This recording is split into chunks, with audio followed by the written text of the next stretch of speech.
You look around the world and any experience, if you have that definition of love, that it's the unwavering commitment to the flourishing of a person, it's that sense of feeling more fully yourself over time in little ways or big, then the world's split into loving and unloving. Unloving is short-term, profitable, long-term, really bad for business. Really bad for business. It's also hard for humans. We humans don't do well in loveless environments. And we're creating, workplace by workplace, for customers and employees, a lot of loveless experiences. And the point of this book, frankly, was to go, that's bad business. Please don't pretend that it isn't. Unloving experiences lead to unproductive human behaviors. Own it, and then figure out a way to mitigate it. Welcome to Leadership, the podcast where leadership meets real-world insights. In each episode, you can eavesdrop on exclusive conversations with top thought leaders, best-selling authors, and experts in leadership, communication, relationships, culture, and everything else that shapes your effectiveness in the workplace and in your personal life. Leadership is here for you. Now, here's our host, himself a seasoned coach and best-selling author, Dr. Roger Dean Duncan. Hello, everyone. Welcome to Leadership, the podcast where we explore the mindset, skills, and behaviors that help you succeed in every relationship in your life, especially those in which people look to you for leadership. You're going to love hearing from my guest for this episode. He's the researcher who helped change the way the world thinks about human potential. 25 years ago, Marcus Buckingham co-authored First Break All the Rules, a landmark study of 80,000 great managers that rewrote the handbook on what makes people perform at their best. Nearly 30 million people have since taken the strengths assessments that Marcus helped create. He's written 9 books, built a company, sold it, and then spent 3 years awake at 3 a.m. grieving what he lost and what the rest of us may be losing too. Marcus's new book is titled Design Love In. It makes the most counterintuitive argument in modern leadership literature, that love, not engagement, not satisfaction, not loyalty, is the most powerful and measurable force in business, and that the best leaders in the world are not born with it. They design it in, deliberately, systematically, and repeatedly. Marcus Buckingham, welcome to Leadership. Thank you for having me, Roger. Really appreciate it.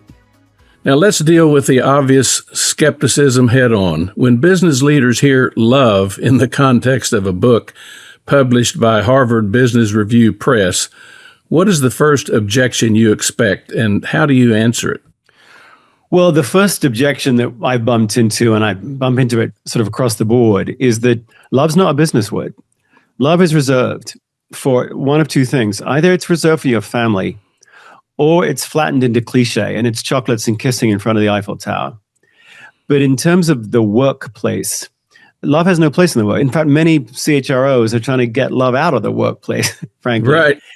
And so we provide synonyms for it that make it more businessy, like satisfaction or passion or joy. We seem to be okay with those words, but actually saying, do you love working here? And having chief experience officers or chief executive officers or chief human resources officers actually go, yeah, you know what? We want to have people say they love working here. Or we want to have customers say they love doing business with us. Getting people to actually step inside that word love and go, yes, we want that to be our aim. That's a sticking point. And interestingly, Roger, it's variably a sticking point. Pretty soon after you start talking about it, the C-suite becomes comfortable with it in reference to customers, and they very rarely become comfortable with it in reference to employees. So it's kind of a variable resistance, but all centered around whether or not we can take that word seriously, love. Well, you describe watching a beautifully built culture disintegrate inside a Fortune 100 company, not through malice, but through what you call relentless, mild focus on the needs of the corporation. Why is that kind of slow, institutional lovelessness so much harder to fight than deliberate bad leadership? Yeah, I like many entrepreneurs, I built a business and spent 10 years doing so. And It's funny when you're a founder and you're an entrepreneur and you're building a business, you stay up till 3 a.m. You wake up thinking about it at 7 that next morning, and you're in love with your business. And then the people you bring on board, you're like, I love that. And then they wear the company swag and they bring their family, and it feels like family. And, when you're starting a new company, I'm building a new company now. And you just are in love with it. And the people that come work for you, because there's an element of delusion, as you know, Roger, in starting a new business. Right. So you need love to power you through. Love for customer, love for product, love for people. And yeah, in 2017, I sold my business because I thought I needed more scale. I thought I needed a land grab, if you will. And this company had 3,000 salespeople. But what happens is you lose the founder's flame. I think that's what happens. The founder's flame, when you have that founder's passion for what they're building, it sort of animates and energizes everybody. And then you get inside a much larger organization, and it's not, no one was bad. It was just what happens is the founder's flame dims, and what replaces it is the hum of a machine. And it's the care and feeding of the machine that becomes everyone's focus of attention. And as Pablo Neruda, the Chilean love poet, said, love doesn't die from being killed. Love just dies from neglect. And when all you're talking about is the machine and how it functions, performance reviews, run this through legal, compliance, quarterly numbers, all of the humming of the machine sucks up all the loving energy. And it becomes the focus of every conversation. It becomes the focus of every meeting. And love just withers away through lack of attention. And I think when you've got companies, big companies, who've kindled the founder's flame, one thinks of Apple, one thinks of Walt Disney, one thinks of Truett Cathy, you can get really big and still maintain love and passion, but it's most often connected to the founder's flame still burning brightly. And I let it wither. Shame on me. And to maintain it, you have to be deliberate. Absolutely. I mean, it's a very relentless, that's why I called it a mild, relentless force. It's not like someone's attacking you and saying, we will crush that founder's flame. It's just that gradually no one talks about it anymore because there's too many other prosaic, pragmatic things to talk about in terms of the running of the machine. And that's to push back against that mild, relentless pressure to not talk about love, but instead to talk about other mechanistic things, other transactional things, other extractive things. That takes a lot of super intentional focus to go, not that some transaction and some extraction of value isn't valuable. It is. But when that's all you talk about, when that's the God you pray to, then you've lost that beautiful, loving passion that drives so many businesses. Right. Well, after the sale of your company, you went back to 25 years of research data and started reading it through a completely different lens. What did you see that you had missed or that the data had maybe been trying to tell you all along? Well, the first thing is I'm a psychometrician, so I went back to data. And when you think about what's the job of a leader, I mean, you could define the job of a leader through all sorts of activities they're supposed to do. Leaders are supposed to be strategic, or leaders are supposed to be empathetic, or whatever the behavior is. But really, when you think about it, the job of a leader, simply put, is to change other people's behavior. That's the job of a leader. Whether you're changing customers' behavior or changing employees' behavior, that's your job. You're trying to change behavior. And if you look at the relationship between experiences that people have, whether customers or employees, and outcomes, what you discover is the relationship isn't linear. It's not as though if you move a 2 experience, like a below average experience to an average experience, or an average experience to an above average experience, in your mind's eye, you think that each little increment of improvement in the experience that you, the leader, create is going to drive an increase in performance or loyalty or resilience in terms of an outcome. But it doesn't work that way. The relationship between experiences and outcomes is actually curvilinear, which means moving someone as an employee or as a customer from a 2 to a 3 and a 3 to a 4 doesn't get you anything. It's only when you've moved somebody's experience from a 4 to where they say 5, strongly agree, 5, that you see a huge hockey stick jump in their behavior, which when you look at that, you go, okay, well then studying 4s or putting 4s with 5s and calling them percent favorable or top 2 box, which we do so often, that actually leads you astray. 4s are 3s. 4s are 3s, not 5s. 4s are 3s, 3s are 2s, 2s are 1s. In the world of driving behavior, which is the job of a leader, you've got 5s, which do drive behavior, and you got 4s, 3s, 2s, 1s, which just don't. And so when you go back and look at the data and you go, okay, well, it's 5s or nothing, which is kind of what it is, 5s or nothing. If you push on the 5s and you go, why are employees or customers saying 5 and then having that drive their behavior? What is the quality of that experience? Roger, the word people use is love. They'll say, I love that team. I love that brand. I love that restaurant. I love that hotel. I love that leader. I love that. The word they use is love around the world. It's not like Germans don't use it and Argentinians don't use it, but Americans do. No. Around the world, if you look at 5s, what I would call extreme positive experiences, the word we humans reach for is love. And for the longest time, I kept changing it to more palatable words. Right. Like, as I said, engagement, satisfaction, joy, passion. But the word people use is love. So going back to the data and going, okay, in a curvilinear relationship between extreme positive experiences and outcomes, the quality that exists in those extreme positive experiences, ones where people go, I love that. We can either pretend that that's not true or wish it wasn't true, or we should do what all good leaders should do, which is interrogate it, be curious about it. Why would they be using that word in that context? And then how could we design it in so that love isn't just like a coating of niceness, but it's actually an ingredient in an experience? You could design onboarding lovingly. You could design performance management lovingly. You could design any sort of customer service experience with love in it, or not. Sure. So that was my focus, was going, what is inside that word that drives so much positive human behavior? Well, it seems to me that if we're really honest with ourselves and introspective, we will acknowledge that what you just said is true.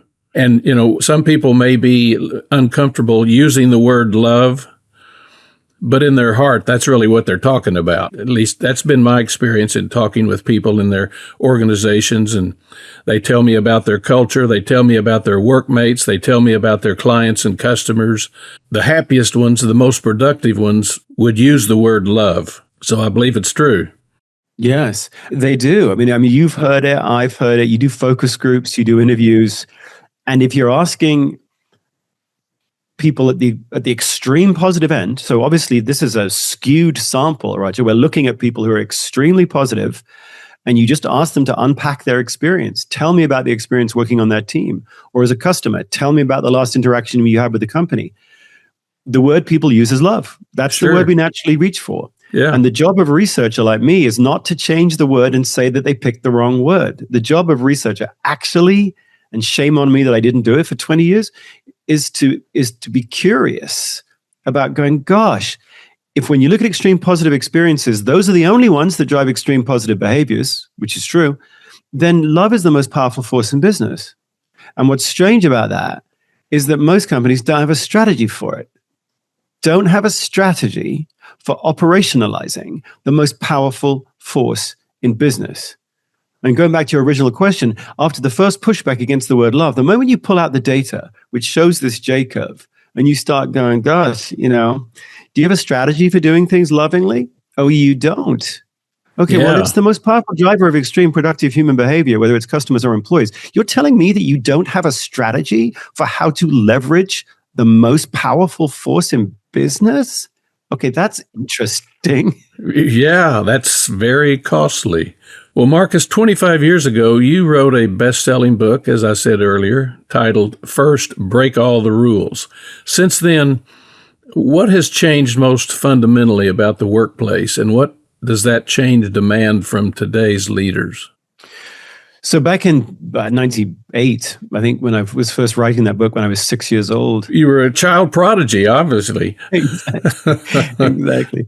No, at the time, what we were writing it, because if you look at what drove retention, so often we think about, career prospects or finances and so forth, but actually you do research on those particular teams or companies which had very high retention, and we discovered, of course, that what has now become commonplace, that it's the manager. You join a company, but you quit your boss.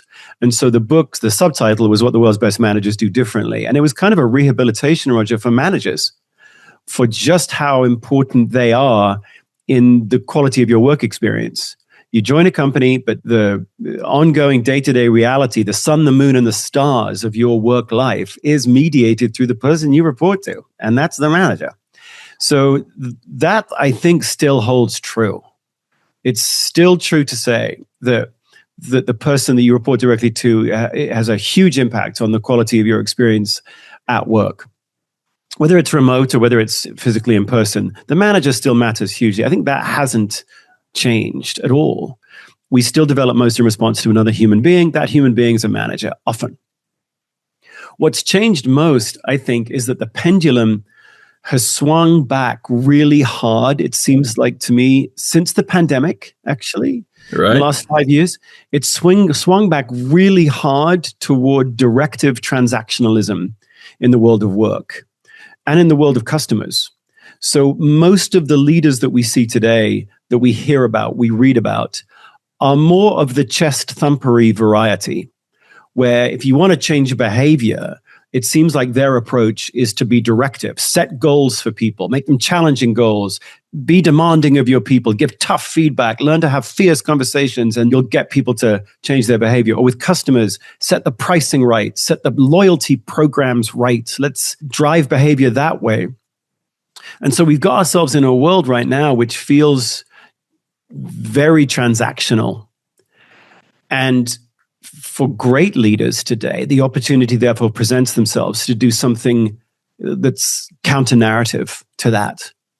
Do something really different to that. Because all the data would suggest actually the directive way of changing behavior doesn't last. It doesn't last. Sure. We've got plenty of data to prove that. You're right. There's tons of meta-analytic data.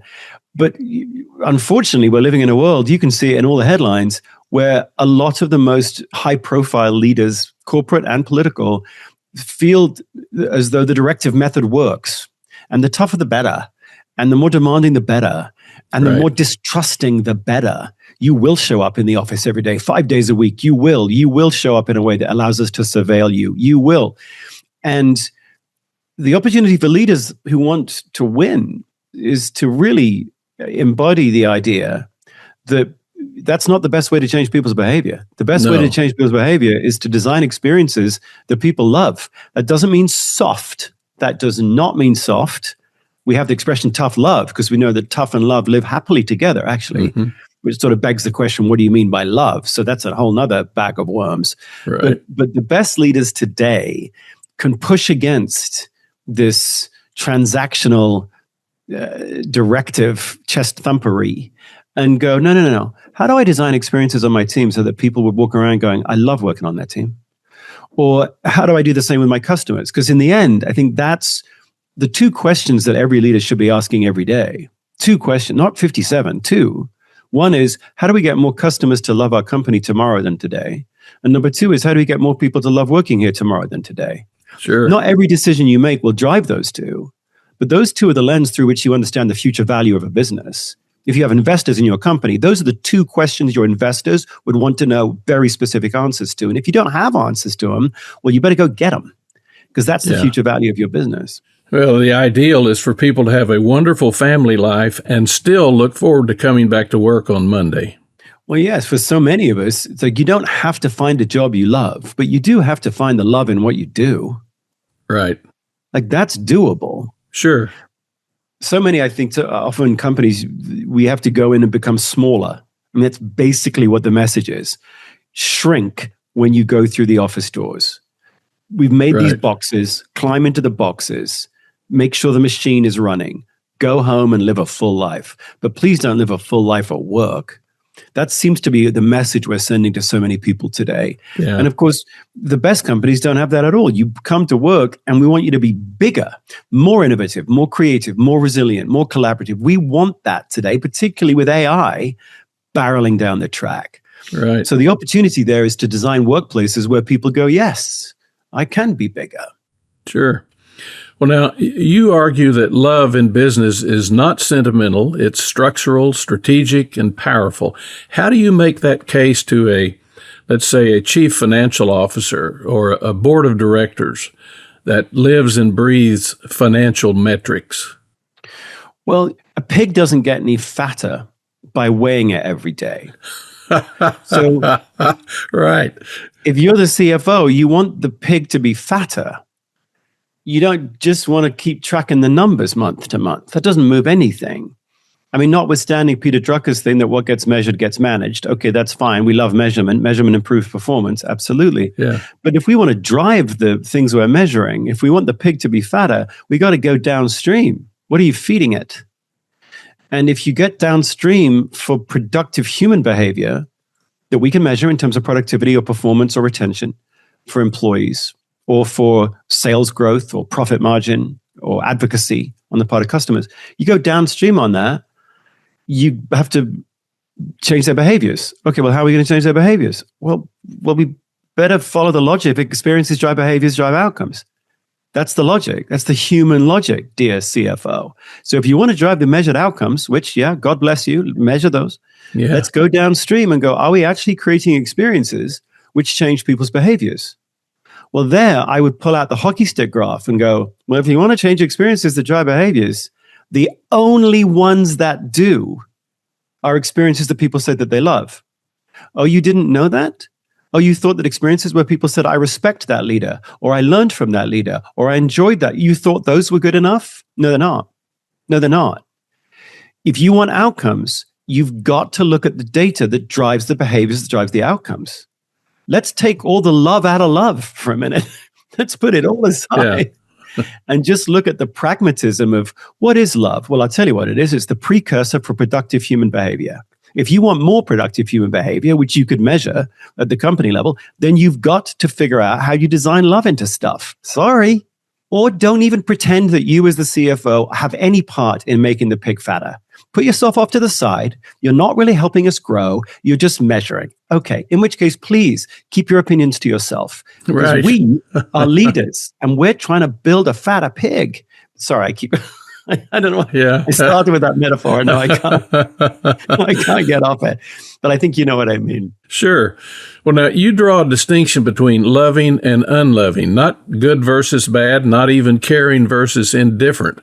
Why is loving versus unloving the most useful frame for evaluating decisions and interactions in the workplace? Yes. So our world today feels really weird to many of us. Our trust levels are at all-time lows, engagement levels all-time lows, more fickle customers than ever before. We're living in a world that doesn't feel like it's made for us. Something's off. I mean, all of us feel it. We can see it in hostility in workplaces, parking lots, hospitals, schools. Everything feels on edge. Like we're living in there was an article the other day about the annoyance economy, but I actually think we're living in the alienated economy, where all of us feel distanced from one another, from our workplaces and as customers, from the places we do business with. And so if you think about why is that, I think it's because we don't have a language to talk about what's missing. But if everyone just put on, I would call it a design love in lens, just put a lens on. Right. You split the world into loving and unloving. And if we define loving very carefully as just an experience that you say you love is one that allows you to feel a little more fully yourself over time. So if you have a pair of shoes that you love, it's because when you put them on, you feel a bit more like yourself. If you have a coffee shop that you love, it's because when you go in there, they give you a chance to take the armor plating of protection off just for a minute, just a little plate of armor off, and you get to express. You get to take what's inside of you and put it out in the world just a little bit. When frankly, most of us go through life sort of hardened like an armadillo, protected against the world. Anytime we bump into any experience, Roger, whether it's a pair of shoes or a cup of coffee or a leader or your mom. Whenever we bump into an experience that allows us to take one of those little plates of armor off and lets us, I guess the word flourish comes to mind. We just express a little bit of us. The word we reach for vocally is love to describe that. Because that's really what love is. It's the opportunity to become or feel more fully yourself over time in little ways or big ways. Well, if you think about that's our definition, then when you look out in the world, you can split the world into two. There are experiences that feel loving to you, and there are lots of other experiences that feel, and the right word is, unloving. So if you go to a hospital, the person who checks you in is not the person who then takes your vitals, who's a different nurse than the person who checks on you in the middle of the night, who's a different healthcare practitioner. And you are responsible, one handoff after another, for maintaining the details and the coherence of your narrative as you go from one healthcare professional to another. Okay, that's unloving. Handoffs are unloving. At the restaurant, at the hotel, at your insurance company, at the airline, we've built a world of handoffs. That's one example of like, oh my word, no wonder it feels terrible when I call my insurance company. It's one flippin' unloving handoff after another. Large spans of control. In some hospitals, the span of control is one nurse supervisor to 60 nurses.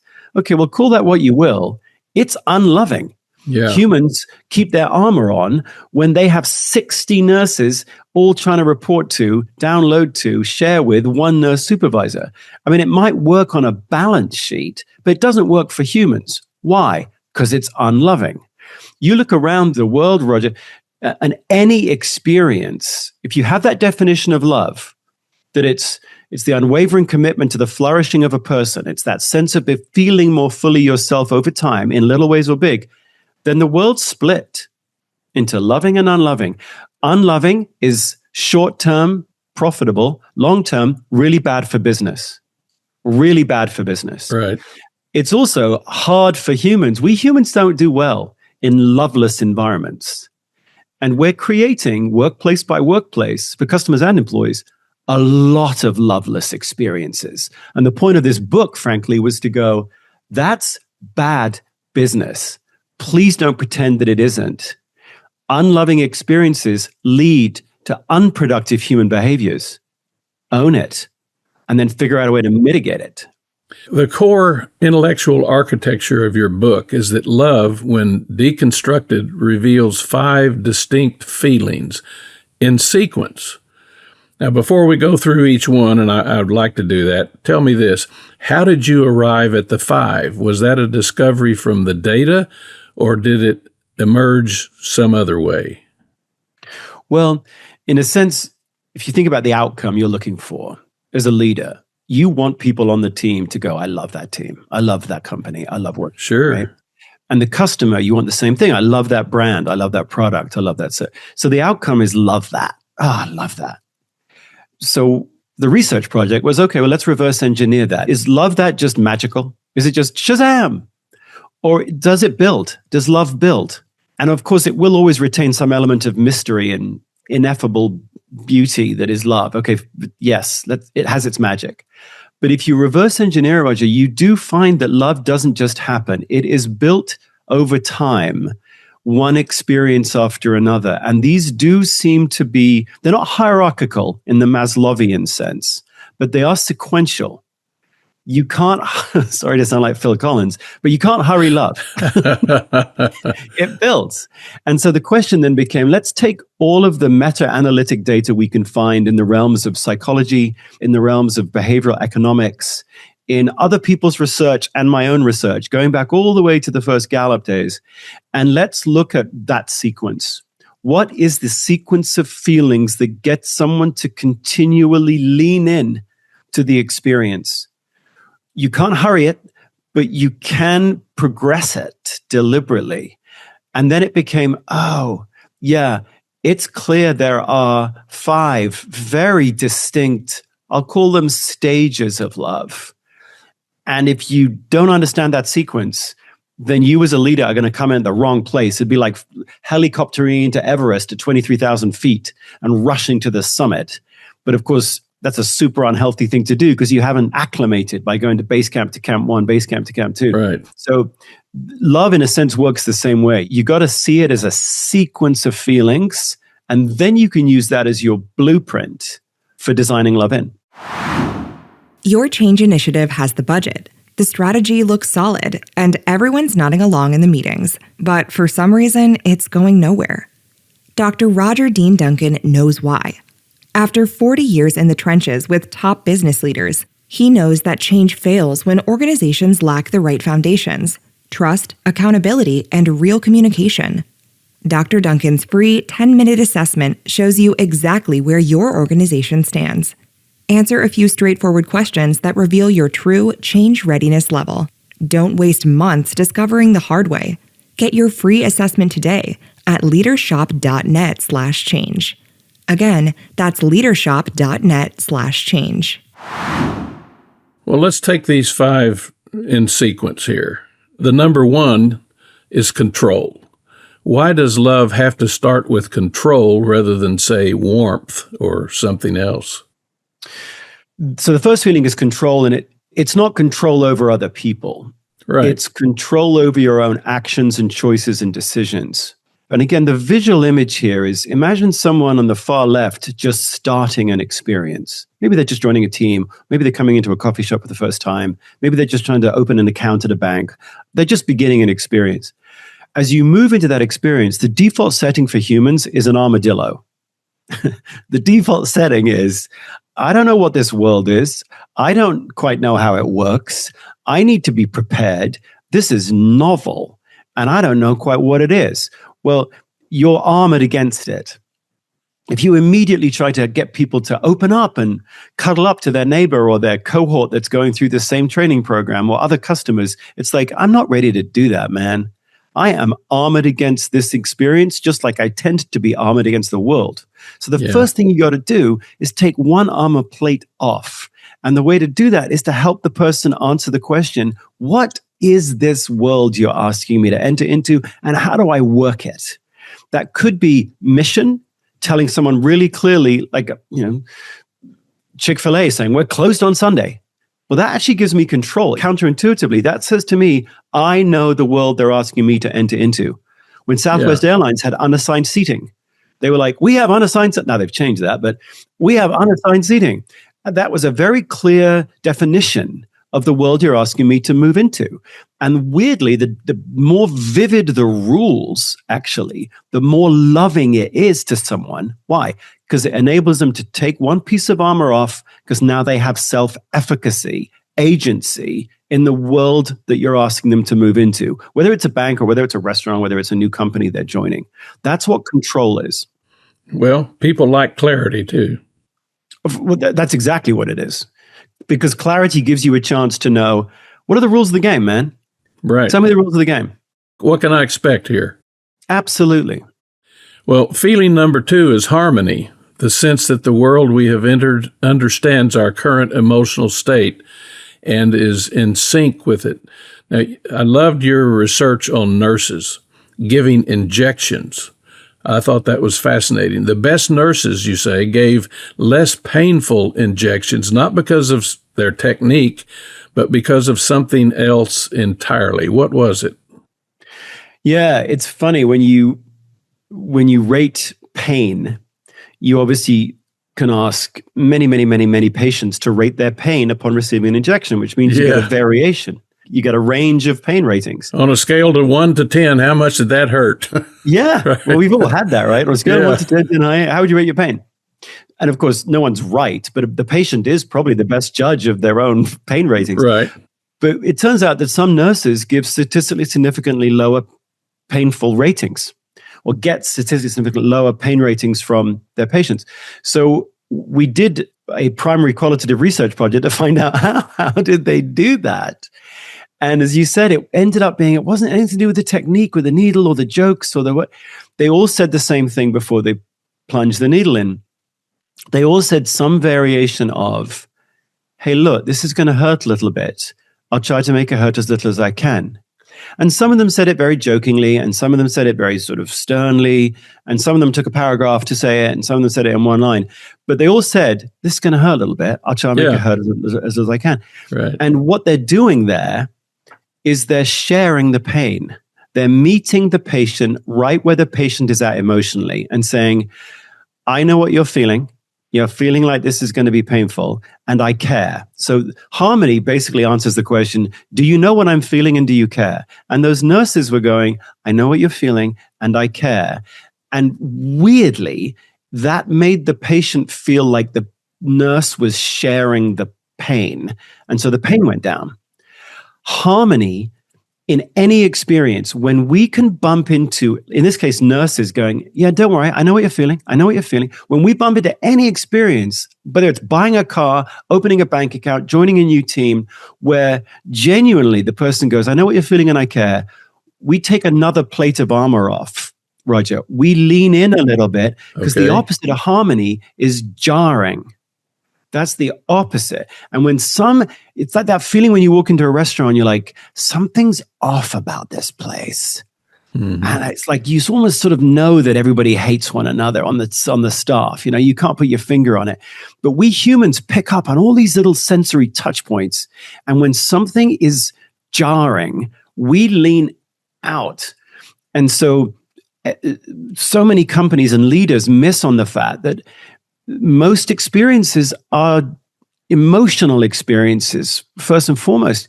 And if you want to move me to a different feeling, let's say that I'm angry and you want to move me to not angry. Well, wherever you want to move me, you got to meet me before you can move me. You got to meet me at angry. Yeah. In the nurse's cases, you got to meet me at this is going to hurt. Then you can do all sorts of things to ameliorate that feeling of pain. But harmony is the handmaiden of love, because it's one of those things that enables a human to take the armor plating off. Right. And as you talk through this, I'm envisioning taking a layer and a layer and a layer off. I mean, just kind of one at a time. Yes. And the reason one has to think about it that way is because, unfortunately, or maybe it's an adaptive human condition, but we do go through life protected against the vicissitudes of life. Sure. And that's unloving, but it is what it is.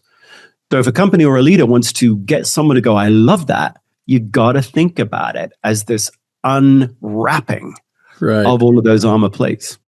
Well, feeling 3 is significance, being seen as an individual, not just a transaction. And you write that every person believes in every fiber that they are a special case. How do organizations at scale, with possibly thousands or maybe millions of customers or employees, design for that feeling without it's becoming hollow or performative? How do they do that? Well, that's a great question. The first part of that question is at some point, we humans go, I'm a unique case. And so the question you got to ask, if you're trying to design love in, this feeling basically says, do you know my story and do you care? Do you know my story and do you care? Mm-hmm. And of course, the beginning point of that is, I don't want you to begin with that, because I want you to begin with clarity. I want you to give me control by telling me the rules. I like the rules. Tell me the rules. If I go to my doctor says, here's how you make an appointment, and here's how you schedule the next one, then I like that. I don't want everything to be individualized. But once I've got those set, at some point on my journey, I want you to tell me that I don't have the flu. I have my flu. Exactly. You've understood me enough to know that my story is a little bit different. The prescription is a little different. The thing I could do at home to alleviate my condition is a little bit different. This is true whether you're buying a car, going to the doctor, whether you're joining a new team. To answer your question, when you're doing it for your team, it's easier to be not performative.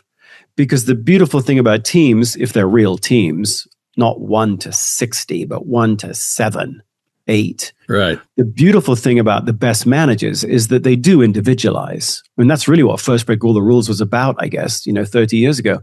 The best managers understand the uniqueness of a human is a feature, not a bug. And so in the best companies, it's not some big monolithic company. It's actually lots and lots of little platoons, little little teams. And on teams, the team is well-rounded precisely because each individual on it isn't. So uniqueness is actually a design feature on teams.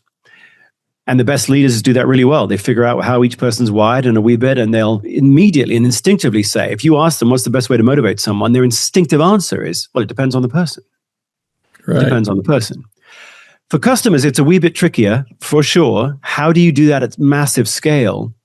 All I would say there is that the best companies are absolutely genuinely interested in the unique story of each customer and will find ways to bring that uniqueness forward. And every company will do it differently. But one of the examples I picked in the book was this company called Sunbum, which is a sunscreen company, for crying out loud. I mean, they were competing with Coppertone and Hawaiian Tropic. And I mean, and it's a product. It's not a service. It's a product. But the person who built it, this chap called Tom Rinks, who got people to fall in love. They've got 7 times the number of followers on Instagram than Hawaiian Tropic does. Like the community of people that Sunbum serves love Sunbum. One of the things, albeit only one, they did many, but one of the things he did to show each customer that we are super interested in you and your unique weirdness is he just had a program called Show Us Your Bum, where you took a Sunbum product. It could have been a towel, or it could have been a speed stick, or it could have been a tube of sunscreen. And he just said, look, take it to the beach and just stage something fun on the beach with your family and send a picture in. And it's fun. It's the smallest thing, but thousands upon thousands of people sent in their unique beach story. Show us your bum. So there's so many other ways in which you could show a customer that you were uniquely interested in them and their story. But that's there's lots of fun ways to do it too. And for sure, at some point, a customer will want to know, do you know my story and do you care about it? As you talk through this, Marcus, I'm thinking of some of the really great leaders I had the privilege of working with over the past several decades who were doing this. They didn't have this nomenclature. They wouldn't have articulated it in this way, but they just had this sense of how to deal with other human beings. It's clearer to me now than it ever has been why they were able to accomplish what they were able to through other people, with other people. This stuff works, as you well know. Well, I'm just reverse engineering what works. So I know it. It's like, how does it work? One of the people I profiled in the book was a Disney leader that I was following around because he'd actually just changed his entire part of the company to be called Disney Experiences, right? Which is the theme parks and the hotels and the cruise ships and the consumer products and Imagineering. And this person's name was Josh DeMauro. And I had a chance to follow him around for a few days because I'm just always interested I'd heard about something called the Josh effect. I was like, what the heck is that? But it speaks directly to what you were talking about. The example there are many examples that come to mind for me, but he is deeply interested in the uniqueness of each human. He likes humans. He likes the uniqueness of guests or cast members. And one of the things I was supposed to do with him was walk across the park and see what he paid attention to, that trash can or that doorway or that light. I was just interested in what he looked at as he walked across the park. And we didn't get 20 yards because he was mobbed. And I've walked Main Street with tons of Disney executives over the years. I've had the good fortune to work a lot with Disney. That's never happened to me before. Somehow people knew who he was and they loved him. And 2 things about that. One is, I'm not sure they loved him. They loved that he was real, that he was what they imagined the leader of Disney to be, that kind of a person. But what was most striking was how much he loved them. It took 2 hours to go 15, 20 yards, because it was every single guest was, how long have you been here? Are you with your family? What about your family? Is this your first time at it? And you're like, you could see his handlers. Yeah. By the way, he didn't have that many, but we're going, could you move? And it was like, no, I'm not moving on. I'm with all these individual guests and I'll stay here, talk to all of them if you gave me time. Is totally not performative. Totally genuine interest in humans as individual humans. Well, people see that over and over and over. That's why some of his own co-workers I think they call them cast members, don't they, on Disney properties? That's why they flocked around him. Yeah. Well, let's go to feeling number 4. It's warmth of others, the sense of not being alone, of belonging to a community that has your back. I think you just kind of described some of that. Why do you think belonging has become such a crisis in modern workplaces? And what does designing for warmth of others actually look like in practice? You might want to use a Josh example again. What does that look like? Yeah, it's fourth, by the way. It's not first. It's fourth in the sequence. Right. So when companies miss on control, harmony, and significance, or they do it performatively, so people like lean out because they don't trust it, and then the company comes in and says, "We're family. We're all in this together." Warm and fuzzy. Yeah, we lean out because it's like, that is like flying in at 23,000 feet to Everest, and we're just not ready for it. It's like, you haven't earned this, man. You have not earned this. But people like Josh have earned this. And one of the things that he does, I think, to great effect to create the warmth of others, I mean, really the question there is, for employees and for customers, at some point on your journey to love in your heart, you ask the question, who's with me? How can they help? Who's with me? The world can be a lonely place. For all the reasons we described, it can be an atomized, alienating place. It's scary. And so at some point, we humans don't like being isolated. We hate being isolated. And we want to look around and see that there may be somebody going through it with us who can help. The leader embodies that. One of the interesting customs that I was there for the 70th anniversary of Disneyland, and it was a very highfalutin thing, Roger. There was Bob Iger was there, and the president of the New York Stock Exchange was there. They were going to ring the bell on Good Morning America. And there was 10,000 people lining Main Street, cast members who'd been there since 5:30, 10,000 cast members, all big stage and lights and everything. And then there was about 10 gates that were about to be opened to let some of the guests in early to be kind of the guest element of the proceedings. Right. And so it was a big to-do. And right before they were supposed to ring the bell, there was a lot of anxiety and motion and consternation up by the lights of the TV cameras because they couldn't find Josh. And all these necks were craning. And it's like, where the heck is Josh? Well, I'd seen him duck under the ropes, and he was walking from gate to gate to gate, talking to, hugging, clapping the finger on the backs of cast members. So the guests hadn't been let in yet. Gate to gate to gate, just leisurely walking, basically saying, I'm with you. I've got you. How are you doing? He was the physical manifestation as, I'm not up on that stage. I mean, I will be in a second. But I'm with the people who are furthest from the stage. I'm with you guys. I want to know about how you feel this fine morning on our 70th birthday. I want to hear from you. You're about to let the guests in. I'm right with you. Now, I'm not saying every leader should do that, but he clearly has designed a custom, which he then told me afterwards was, when you're ever in a big room like that, you go to the cast members that are furthest from the stage and closest to the guests.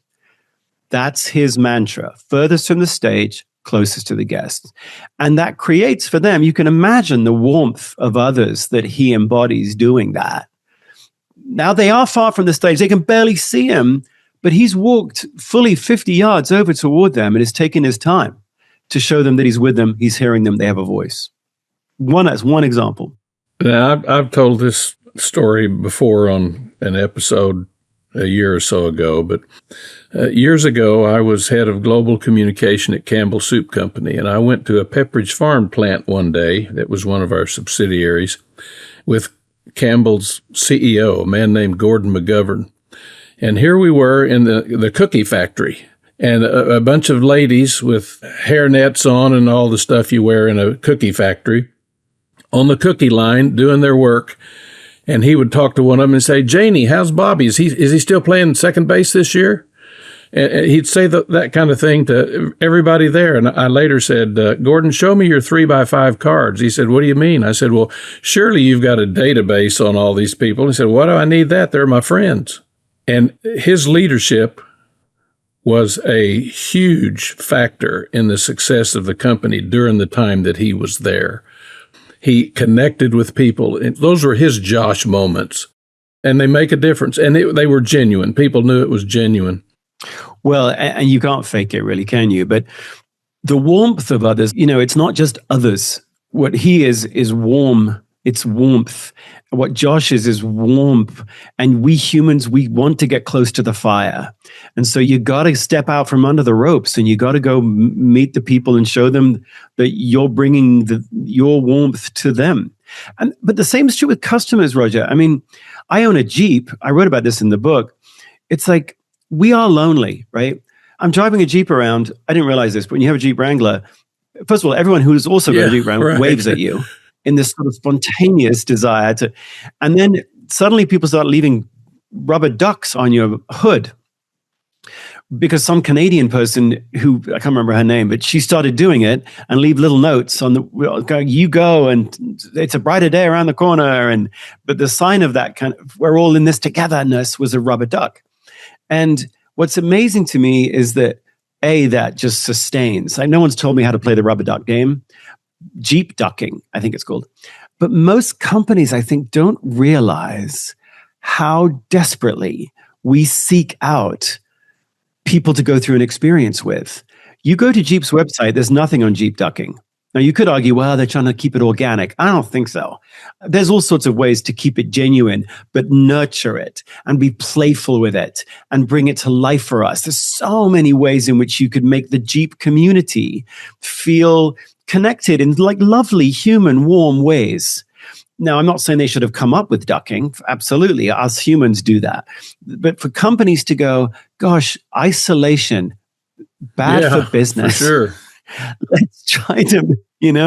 Let's try to make customers feel like they're part of something that they can recognize themselves in and they feel safe within.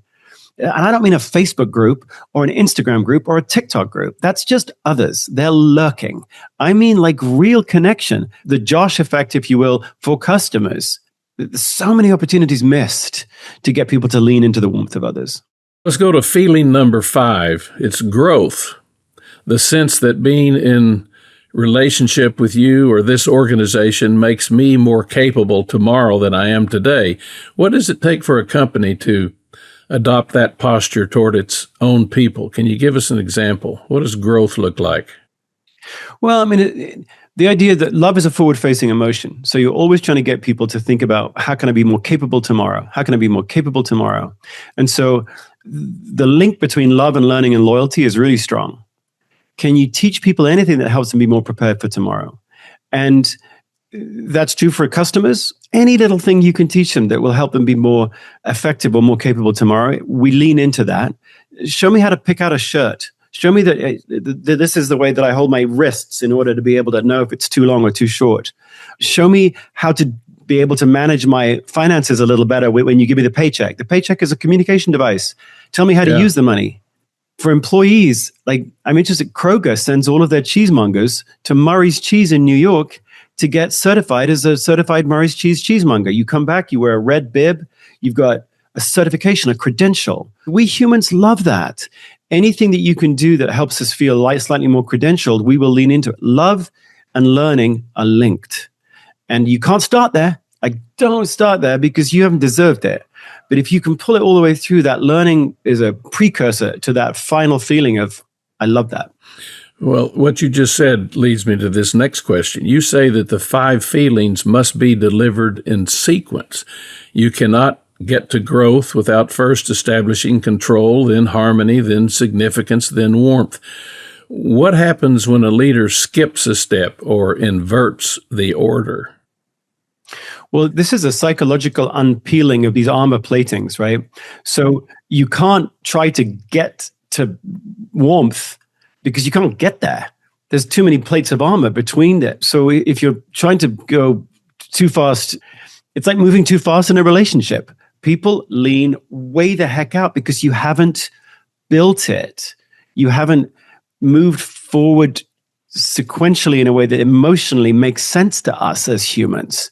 And so it feels jarring, it feels weird, and we lean out. But the other thing to remember about the sequence is if you miss on one of the feelings, then you don't go back to the previous one. You go back to the beginning.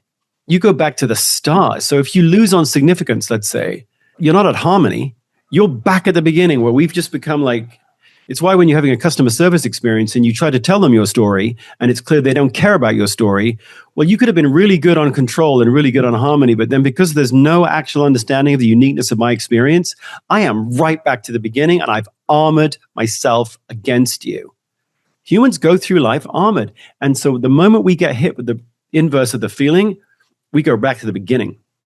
What's the single most common mistake you see leaders make when they try to build team love, the thing they think is loving but actually is not? Avoiding performance conversations. Some of the most important conversations that you'll have with someone who you would say, I love working for them, were conversations where they were clear with you about what your role was and what your performance was. Tough love is loving for a reason. It is not loving to leave someone languishing in a role where they're clearly mediocre. Your job as a leader, if you really want, what's the definition of love? Well, it's the unwavering commitment to the flourishing of a human. But humans are complicated.